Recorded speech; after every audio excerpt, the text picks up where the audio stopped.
years. 3 drinks is my limit, you know, and I drink socially. I don't have alcohol at home. And I must say that both of the alcohol companies, the brewery and the distillery, produce top-class products, well-branded, well-marketed. I'm from, you know, I grew up in Trinidad where they have Angostura and Fernandez. And our distillery here, the multitude of products and the quality of the products and the branding and the marketing, they deserve, if it's just looked at as a business and not as a hard drug company. So I'm not against people for doing that. My thing is, don't prejudice me because of my choice.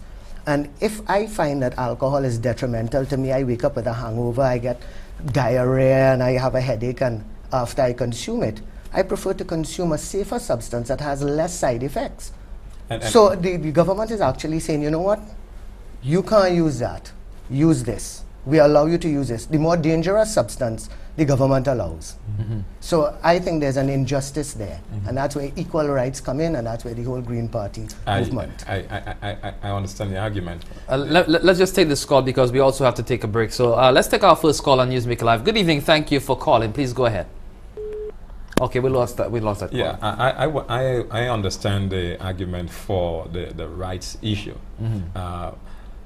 I am concerned that even as I apply my rights, or as individuals apply their rights, that we take into consideration the young people, the adults, the families that have been impacted negatively by the use of those substances.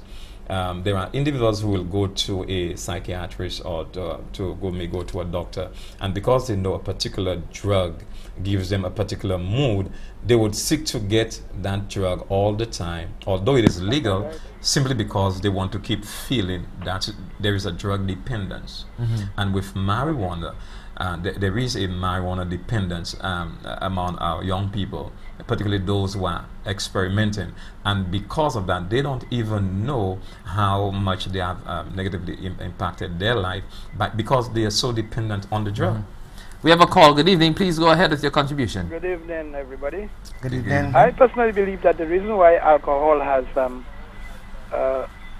more death, the death rate you was trying to compare whether the difference between the death rate through alcohol and marijuana.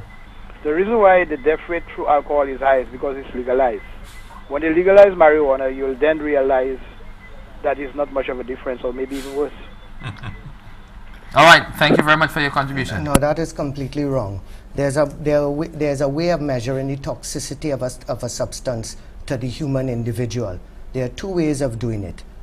There's a lethal dose 50, where 50% of your specimen animals die within a specific period of time.